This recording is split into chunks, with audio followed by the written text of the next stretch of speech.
A palavra cleptocracia tem origem grega e quer dizer Estado governado por ladrões. Isso revelou, e nós estamos nesse caos por conta desse método de governança corrupta. Nós temos hoje, como método de governança, um modelo cleptocrata. Fazer reformas com essa classe política que aí está, quem manda no Brasil é o STF e a classe política, o Congresso Nacional, Câmara e Senado. Nós somos reféns do Congresso Nacional e do STF. E acaba acarretando descrédito no Poder Judiciário e sem crença na justiça, numa paz social. No final do ano, agora dezembro, os parlamentares vão aumentar em muito o salário deles próprios, benesses mais que aviltantes do que as que já têm. O plenário do Supremo decidiu hoje incluir no orçamento do ano que vem um reajuste salarial de 16,38% para os ministros da Corte. A proposta precisa do aval do Congresso e do presidente da República. Se aprovada, ela vai elevar para quase R$40 mil o teto do funcionalismo público, que é dado pelo salário dos ministros do Supremo. E a conta vai ficar cara por causa do chamado efeito cascata no judiciário, executivo, legislativo, o impacto de quase R$4 bilhões. O aumento tem que ser aprovado pelo Congresso. No final do ano, agora dezembro, os parlamentares vão aumentar em muito o salário deles próprios, benesses mais que aviltantes do que as que já têm. É que quando os salários dos ministros do Supremo sobem, aumenta o teto para os outros servidores públicos da União, dos estados e dos municípios. Os parlamentares vão aumentar em muito o salário deles próprios, benesses mais que aviltantes do que as que já têm. E ao invés dos atuais R$34 mil, passarão a receber quase R$40 mil por mês a partir do próximo ano. Lembrando que os membros do Ministério Público, como procuradores e promotores, além de membros do Judiciário, como juízes, desembargadores e ministros, já são as ocupações mais bem remuneradas do país, ficando atrás apenas dos titulares de cartório. Tá de sacanagem, né?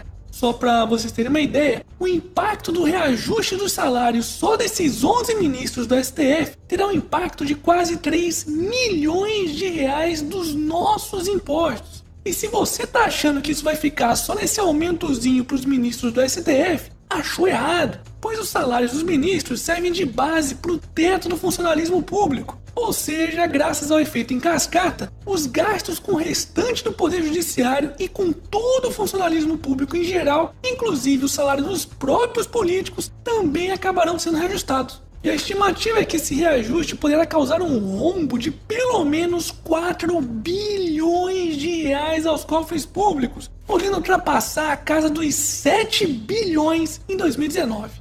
Enquanto isso, o salário mínimo dos otários dos trabalhadores brasileiros, que atualmente é de míseros R$954, passará para apenas R$998 a partir de janeiro do ano que vem. Oh, que legal! Pois é, essa proposta aprovada pelo Senado ainda precisa passar pela sanção presidencial do bananão do Temer. E como tá todo enrolado com o STF, provavelmente vai acabar sancionando essa vergonha para fazer um agrado aos seus futuros algozes, né? O inquérito da Polícia Federal sobre o núcleo do PMDB da Câmara dos Deputados já está na Procuradoria-Geral da República. A investigação apresenta detalhes da atuação do grupo, que é tratado como uma organização criminosa. Michel Temer, os ministros palacianos Eliseu Padilha e Moreira Franco, os ex-ministros Gedel Vieira Lima e Henrique Eduardo Alves, ambos presos, e o ex-presidente da Câmara, Eduardo Cunha, também preso, formaram uma organização criminosa. Todos eles faziam parte do chamado PMDB na Câmara. Michel Temer e Eduardo Cunha. Sem essa relação, a Polícia Federal disse que a organização criminosa não iria funcionar. No preço do óleo diesel. O grupo é acusado de participar de organização criminosa para receber propina e causar mais de R$5 bilhões de prejuízo à Petrobras e à Transpetro. Portanto, o governo espera e confia que cada caminhoneiro cumpra seu papel. O apartamento seria usado pelo ex-ministro Gedel Vieira Lima. Esse valor total é de inacreditáveis 51 milhões de reais. Na verdade, um pouco mais do que isso. 51.030.866,40. Uma parte desse valor, em dólares, a PF usou 7 máquinas e levou o dia inteiro para finalizar a contagem.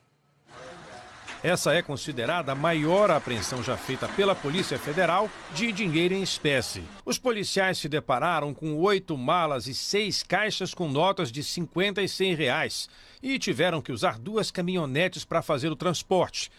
As malas com dinheiro estavam no apartamento 201 deste prédio no bairro da Graça, área nobre de Salvador. STF pode avalizar indulto a presos por corrupção. Não tô de sacanagem não. Na mesma semana em que o bananão do Temer sancionou o aumento do salário dos nossos queridos ministros do STF, o Supremo Tribunal Federal decidiu julgar nessa quarta-feira um outro decreto assinado pelo assinado pelo presidente em 2017 e concedia indulto natalino a presos por corrupção. Tá de sacanagem, né?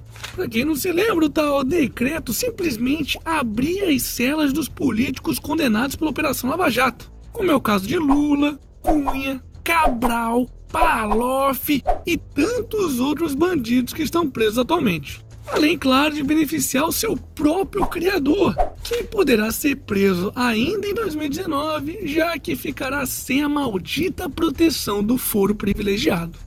Pois é, mas o que o Temer não contava era com uma manobra do ministro Luiz Roberto Barroso, que conseguiu praticamente reescrever o decreto do bananão, excluindo os presos por corrupção da tal benevolência e limitando o perdão aos condenados por crimes sem violência. Oh, que legal! Só que, infelizmente, essa decisão poderá ser revertida ainda essa semana pelo plenário da Corte, o que beneficiará todos os corruptos presos nesse país. Não é à toa que até mesmo o procurador e coordenador da Operação Lava Jato, Deltan Dallagnol, disse em seu Twitter, entre outras coisas, que caso o indulto seja aprovado, a corrupção compensará. E aí, vamos deixar esses arrombados aplicarem mais esse golpe contra os brasileiros? Pressão neles, pessoal! Até a semana passada, tudo parecia simples como o ABC. A. O Supremo reivindicava um reajuste. B. O Tesouro Nacional está quebrado. C. O Senado mantinha o pedido da Suprema Corte no freezer desde 2016. De uma hora para outra, os elefantes de Brasília começaram a dançar à beira do abismo. O Supremo pressionou, os senadores cederam, Temer entrou na dança e Fux converteu uma reivindicação sindical em instrumento de desmoralização do Supremo. O Supremo alega que não pede um aumento, mas apenas uma reposição da inflação. Justo, muito justo, justíssimo. O problema é que um empregado não pode exigir do empregador o que ele não pode pagar. E o Tesouro já está endividado até a raiz dos seus cabelos, caro contribuinte. Os juízes do Supremo, se quiserem, podem trocar a folha do Estado por uma banca privada. Sem essa alternativa, os 12 milhões e meio de brasileiros desempregados preferem um Estado equilibrado, que não atrapalhe a recuperação da economia. O que dá mais lucro no mundo no crime? Tráfico de maconha, de cocaína ou de armas? Bom, no mundo do crime, cara, eu acho que é a política. Acho que dá mais dinheiro. Eu de vez em quando falo que as pessoas achincalham muito a política, mas a profissão mais honesta é a do político. Sabe por quê? Porque todo ano, por mais ladrão que ele seja, ele tem que ir pra rua, encarar o povo e pedir voto. O concursado não. Se forma na universidade, faz um concurso e dá com o emprego garantido pro resto da vida. Um golpe contra a imagem do Congresso. Um estudo da organização Transparência Brasil concluiu que os parlamentares brasileiros são os mais caros do mundo. O minuto trabalhado aqui custa ao contribuinte R$ 11.545. Por ano, cada senador não sai por menos de 33 milhões de reais.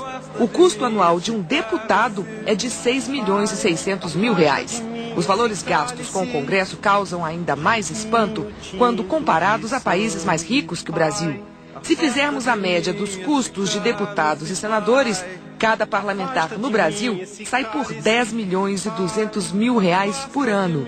Na Itália, 3 milhões e 900 mil reais. Na França, pouco mais de 2 milhões e 800 mil reais. Na Espanha, cada parlamentar custa por ano 850 mil. E na vizinha Argentina, 1 milhão e 300 mil reais. E esse custo se repete nas assembleias legislativas e o pior exemplo está aqui em Brasília. Cada um dos 24 deputados distritais custa por ano quase 10 milhões de reais. E os vereadores, Renato, no Rio e em São Paulo, cada um sai por pelo menos 5 milhões de reais. E os contribuintes brasileiros, Cláudia, são os mais pacientes. Como é que pode ficar último sem crescer há 4 anos? Não é imaginável isso. O senhor mencionou todas essas qualidades, mas o Brasil também é um país que vai isentar de tributos as petroleiras estrangeiras que vão vir explorar o nosso pré-sal. 40 bi por ano, 1 trilhão em 25 anos. Qual é a perspectiva que o povo tem diante disso? Assim, Mariana, para os ricos tudo, para nós uma reforminha atrás da outra. Qual que é o problema do Brasil? É falta de dinheiro. É isso. Nós perdemos de arrecadação em 3 anos e meio 27 bilhões de reais. Por que os estados não estão nem pagando salário? Não há na história do Brasil uma recessão do tamanho que nós tivemos nos últimos 3 anos. Não é falta de dinheiro, é mau uso e má administração do dinheiro, porque só esse ano nós já pagamos 1 trilhão em impostos. Não é possível que falte dinheiro. O que falta é ética na hora de administrar o dinheirinho. Tem 51 milhões no apartamento lá do Gedel. Não, mas isso é outro problema, isso é roubo. Bom dia. Eu estou aqui no Paraguai. Estamos aqui no Paraguai fazendo compra aqui. Hoje é domingo. E eu queria saber o preço da gasolina. Olha, tá custando 2,62. Esse posto que é Petrobras? Petrobras. Petrobras é o mesmo Petrobras do Brasil. Hã? O mesmo Petrobras do Brasil. É o mesmo Petrobras do Brasil? Olha, nós estamos abastecendo o carro aqui, tá? Aqui em Salto del Guairá. Como é que é o nome da cidade aqui, moça? Salto del Guairá. 2,62. Mostra para os brasileiros que estão sendo roubados lá no Brasil. Não, pode falar a verdade. É verdade, né? É exportada do Brasil para cá. Olha, eu vou mostrar bem o boné da menina. Ó, o chapeuzinho da menina, ó. Todo mundo vê, ó, o Brasil inteiro vê essa vergonha. O povo está sendo roubado. 2,62 a gasolina aqui no Paraguai, aditivada, né? Meu Deus, isso é uma vergonha. Eu vou botar no WhatsApp essa putaria, essa merda de país aí. Da parte do Poder Judiciário, como presidente do Supremo Tribunal Federal, tenho dito também de maneira pública que o país tem 3 desafios imediatos a vencer, que é a questão previdenciária, a questão fiscal e a segurança pública. E da parte do Supremo Tribunal Federal, estamos abertos a esse diálogo institucional para estabelecermos um pacto republicano, como já houve no passado e que trouxe leis benfazejas. Inclusive, as leis que tratam do combate à corrupção, o presidente Jair Bolsonaro, foram frutos de pactos assinados entre os presidentes da República, presidente do Supremo, da Câmara e do Senado. E por isso, então, esse diálogo é fundamental, porque estas leis, que antes eram projetos, foram aprovadas e transformaram o Brasil. E da nossa parte, nós estamos abertos a discutir um novo pacto republicano que enfrente esses 3 desafios. Era isso que eu gostaria de dizer. Embora o país e a nação, com certeza, tenha outros desafios, Vossa Excelência tenha também as suas outras propostas e outros projetos. Mas da parte do Supremo Tribunal Federal, nós temos a convicção de que a nação precisa superar esses 3 graves problemas: a previdência, a questão tributária e fiscal e a questão da segurança.